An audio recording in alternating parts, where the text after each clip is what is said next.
Welcome into episode number 1 of the Protecting and Preserving Wealth podcast. My name is Jon Gay. I'm joined by Bruce Hosler from Hosler Wealth Management. Bruce, great to be with you. Thank you, John. Great to be with you. Our first episode is a phrase that got my antenna up. It perked my eyes and my ears and the hairs on the back of my neck when I saw the phrase, and that is tax-free. I like the sound of that. What does tax-free mean? Well, tax-free has to qualify in certain special ways. First and foremost, it has to be free of federal income tax. It cannot be taxed by the state. And finally, we do not want that income included as provisional income, which would make your Social Security taxable.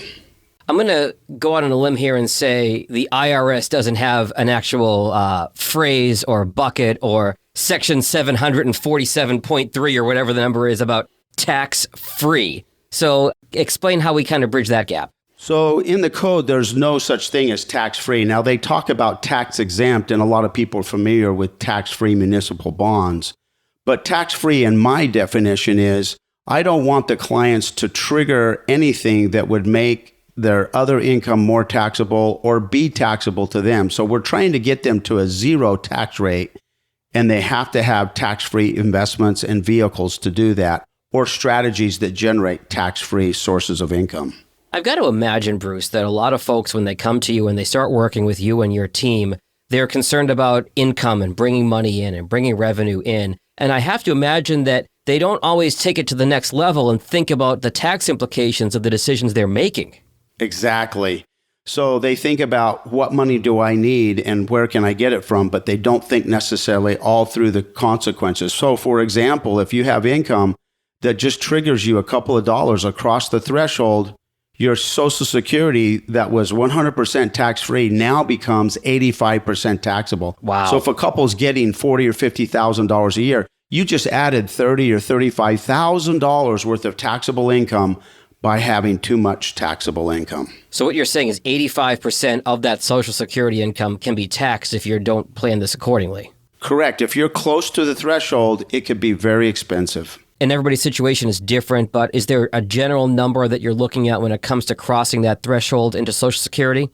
Yes, John. Unfortunately, if you're a married couple filing joint, it starts taxability at $32,000 and goes to $44,000 at about 50%, and then you cross over that threshold where 85% of your income can be included in taxable income, and now the Social Security is 85% taxable, where it was 100% tax-free prior to that.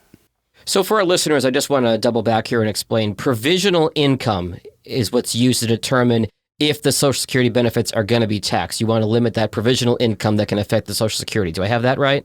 That's correct.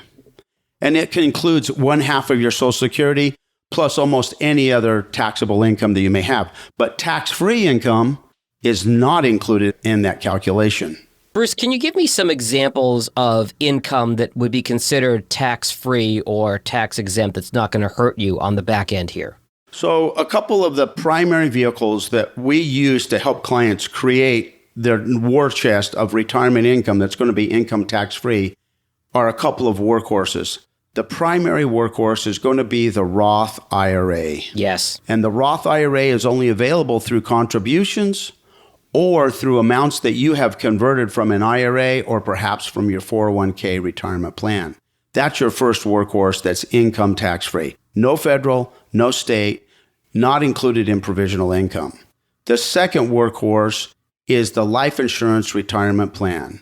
And the life insurance retirement plan takes a cash value, notice I didn't say whole life, but a cash value life insurance policy, and turns it upside down and buys the least amount of death benefit and overfunds for the most amount of growth. And we use those vehicles to generate tax-free proceeds that are not includable in federal, state, or provisional income. And those are the two workhorses that help the basis for most people to have tax-free income. So the life insurance, I know, is probably going to be a future podcast episode because there's a lot of layers and levels and types of life insurance that we can get into. Absolutely. But I want to come back to the Roth for a second, because for those of our listeners who might be new to retirement planning and financial planning, this is such an incredible tool. Make sure I have this right with you, Bruce. So a Roth, you're going to pay the taxes on the way into the Roth or when you convert traditional retirement accounts to a Roth. And once you do that, everything that you put in, the growth is tax-free, and then provided you meet the distribution requirements as far as how long it's been in there and how old you are, you're going to pull that money out tax-free. You've already paid the taxes on the way in, and then you're going to pull out that principal plus all your growth tax-free.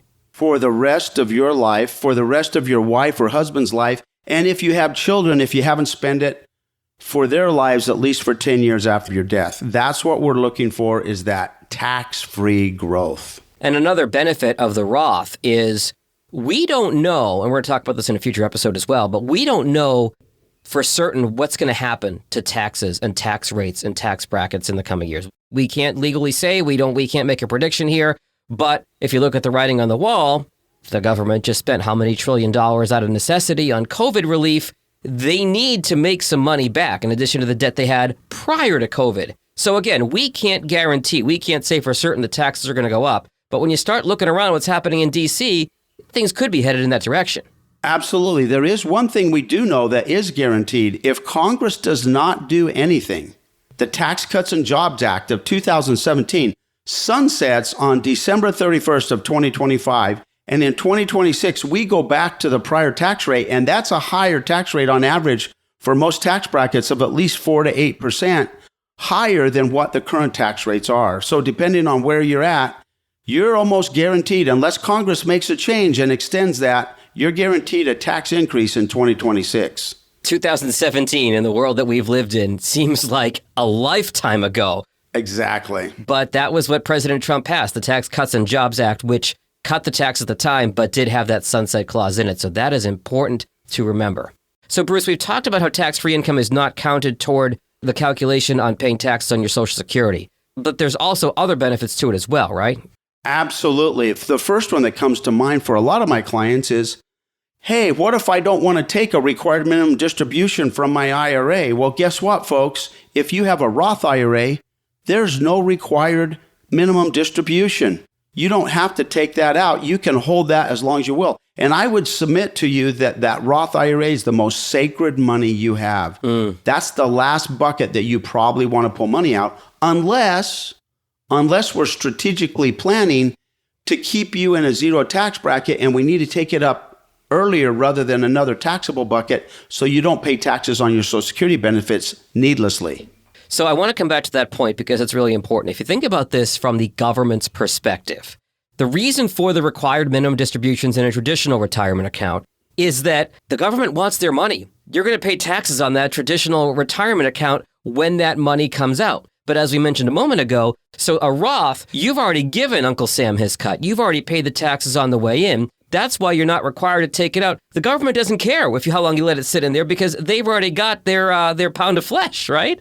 On the Roth IRA, that's exactly right. On the traditional IRA, they are rubbing their hands together and they can't wait till you have a required minimum distribution. They love clients making the Roth conversion because they get paid the taxes on that earlier. So here's a win-win. The client gets the best deal. They get tax-free growth for the rest of their lives. The government gets their money earlier. And really the beauty to the client is they finally know for once and for all how much they owe taxes on that Roth.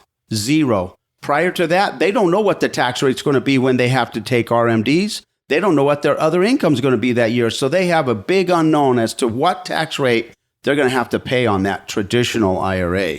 I like what you said, Bruce, about the money being sacred. That is so true. What are some other income sources that can cause issues on the tax side? One of the problems that we have is if you have successfully saved and have a pension or you have some rental property, unfortunately, these vehicles may make your Social Security taxable. And, there's not a lot we can do about that getting you to the zero tax bracket, but we can minimize your taxable income.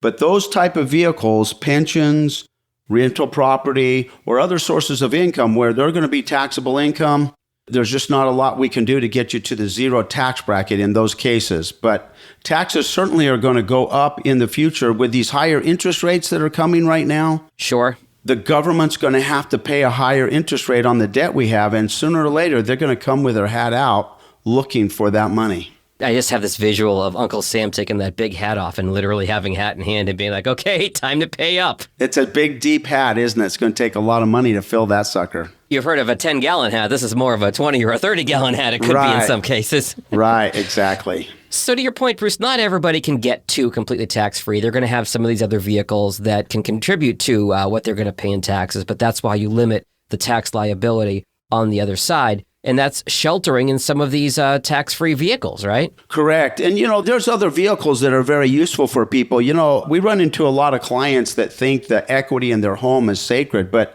a reverse mortgage is a perfect vehicle where if the market is down and you need income, you can pull that out with a reverse mortgage, and those proceeds are income tax free. And then you can turn around and pay that back when the markets are higher again and take the interest deduction and control that. So we have all kinds of strategies to help generate tax-free income for our clients. So that brings us full circle here on the podcast. Part of the whole point of this podcast is minimizing the amount of tax that our clients and our listeners are going to have to pay. That's why we call it protecting and preserving wealth. A big part of that is protecting and preserving against having to pay unnecessary taxes on it. Absolutely. That is one of the worst. And if you think about it, if you ask someone, what is your biggest expense? If you think about that over the year, for most people, it's their income taxes, federal, state. So being able to shelter that, minimize that, or even make it zero, that is a huge step, especially for people that are in retirement. Bruce, I love the approach that you and your team at Hosler Wealth Management take toward helping your clients in their retirement and protecting that wealth of theirs. If somebody wants to come talk to you or the team, website, phone number, what are the best ways to reach you? Any of the above. HoslerWM.com is our website, or they can call the office. We have phones both in Prescott and Scottsdale. Prescott 928-778-7666. Scottsdale 480-994-7342. Excellent. Pleasure to be with you, Bruce. We'll talk to you again next time. Thanks, John. Securities and advisory services offered through Commonwealth Financial Network, member FINRA SIPC, a registered investment advisor. Forward-looking commentary should not be misconstrued as investment or financial advice. The advisor associated with this podcast is not monitored for comments, and any comments should be given directly to the office at the contact information specified. Any tax advice contained in this communication, including any attachments, is not intended or written to be used and cannot be used for the purpose of 1. Avoiding federal or state tax penalties, or 2. Promoting, marketing, or recommending to another party any transaction or matter addressed herein. The accuracy, completeness, and timeliness of the information contained in this podcast cannot be guaranteed. Accordingly, Hosler Wealth Management, LLC does not warranty, guarantee, or make any representations or assume any liability with regard to financial results based on the use of the information in this podcast.